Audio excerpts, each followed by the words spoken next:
یہ جو یوم شہداء ہے آج جو آپ یہ ریپریزنٹیشن دیکھتے ہیں، ڈیموکریسی دیکھتے ہیں، ادارے دیکھتے ہیں، لوگوں کی بات دیکھتے ہیں، لوگوں کی بات کرنے کا حق دیکھتے ہیں، یہ ان شہداؤں کی قربانی کی وجہ سے ہے۔ اگر آج کوئی چیف منسٹر ہے، کوئی ایم ایل اے ہے، کوئی ایم پی ہے، کوئی پنچایت کا سربراہ ہے، کوئی ٹاؤن کا سربراہ ہے، یہاں پہ ایڈمنسٹریشن لوگوں کی جواب دہ ہے، یہ سب انہی شہداؤں کی دین ہے جنہوں نے تاناشاہی کے خلاف، شخصی راج کے خلاف اپنی جانیں دی، قربانی دی۔ شخصی راج نہ صرف یہاں سے جڑا تھا، شخصی راج پورے ملک میں جو سامراج تھا اس سامراج کے ساتھ جڑا تھا، اور میں سمجھ نہیں پاتا ہوں کہ جب اس سامراج کے خلاف لڑی ہوئی لڑائی کو آزادی کی لڑائی کہا جاتا، جو برٹش سامراج کے خلاف لڑی گئی، اسی طرح کے سامراج کے خلاف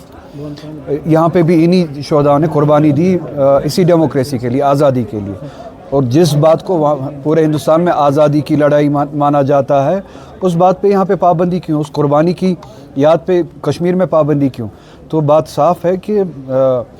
اصول بدلتے ہیں جب کشمیر کے بارے میں بات آتی ہے، جب مسلمانوں کے بارے میں بات آتی ہے۔ مسلمانوں کی قربانی یہ یاد بھی نہیں رکھنا چاہتے، یہ تاریخ سے ہٹانا چاہتے ہیں۔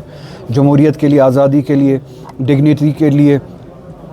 بشریت کی عزت و آبرو کے لیے جو مسلمانوں نے قربانی دی ہے پورے بر صغیر میں اور کشمیر میں، وہ یہ تاریخ سے مٹانا چاہتے ہیں۔ تو جہاں پہ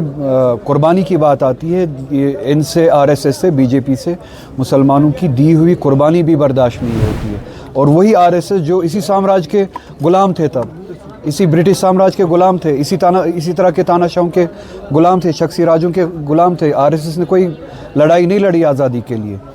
یہ صحیح آزادی پسند ہندو تھے، آزادی پسند مسلمان تھے ہر خطے میں، اسی طرح سے کشمیر میں جنہوں نے آزادی کے لیے لڑائی لڑی۔ تو آر ایس ایس وہی دشمنی نبھا رہی ہے ان شہداؤں کے ساتھ۔ یہ ہماری تاریخ کا باعث فخر اور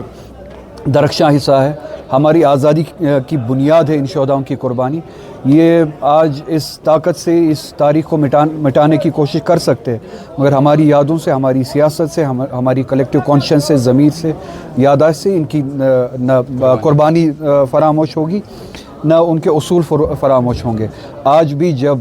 پورے ملک میں جمہوریت پہ ڈاکہ ڈالا جا رہا ہے، ہم انہی شہداؤں کے اصولوں پہ کھڑے ہو کے R S S, B J P کے اس ڈاکے کے خلاف لڑائی۔ کچھ دن پہلے انٹرویو میں بھی کہا ہے، اس سے پہلے بھی انٹرویو میں کہا ہے کہ میں اس کے خلاف ہوں، چاہے میرے کتنے بھی اختلافات کیوں نہ ہو پارٹی کے ساتھ، اور ہے اس میں کوئی شک نہیں ہے، مگر اس چیز کے میں بالکل خلاف ہوں کہ ہارس ٹریڈنگ ہو،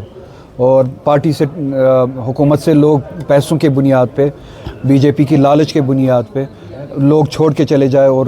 ہارس ٹریڈنگ ہو اور اس حکومت کو توڑا جائے۔ میں اتنا ہی خلاف اس کے بھی ہوں۔ اس حکومت کو اپنا وقت پورا کرنے کی مہلت دی جانی چاہیے۔ کوئی بھی ہارس ٹریڈنگ جمہوریت کے خلاف ہے، اس مینڈیٹ کے خلاف ہے۔ اگر اختلافات ہو بھی، وہ اصولوں کے بنیاد پہ ہونے چاہیے، بی جے پی کے کہنے پہ نہیں، بی جے پی کے پیسوں کی لالچ پہ نہیں، بی جے پی کے خوف کی وجہ سے نہیں۔ تو بی جے پی جو یہ کوشش کر رہی ہے، اور یہ بات ہوا میں نہیں ہوئی ہے، مجھے بہت ساری باتوں کے ساتھ اتفاق نہیں ہے، مگر اس بات کے ساتھ اتفاق ہے کہ کوشش کی جا رہی ہے، لوگوں کو توڑنے کی کوشش کی جا رہی ہے۔ اور وہ لوگ بھی اپنے گریبان میں دیکھے، گریبان میں جھانک کے دیکھے جو باتیں کرتے ہیں۔ صرف چیف منسٹر نے ایک شخص کے بارے میں بات کی، میرے اطلاع میں بہت سارے ایسے لوگ ہیں جو باتیں کرتے ہیں، تو وہ سبھی اپنے گریبان میں دیکھے، اور چیف منسٹر بھی اپنے گریبان میں دیکھے کہ وہ اس پوزیشن میں کیوں آئے ہیں کہ جہاں پہ لوگ شک کی نگاہ سے دیکھتے ہیں ہماری حکومت کو یا اس ساری سچویشن کو۔ اگر انہوں نے اصولوں پہ کام کیا ہوتا اور مینڈیٹ پہ کام کیا ہوتا، شاید نہ بی جے پی اس طرح کے شک و شبہات پیدا کر سکتی تھی، نہ لوگوں کے وہم و گمان میں شک و شبہات ہوتا۔ تو پھر سے کہوں گا، چاہے 20 کروڑ ہو، چاہے مفت میں ہو، کسی کو بھی ہارس ٹریڈنگ کی اجازت نہیں ہونی چاہیے۔ جب ہم جابس اور پرائیویٹائزیشن کی بات کرتے ہیں اور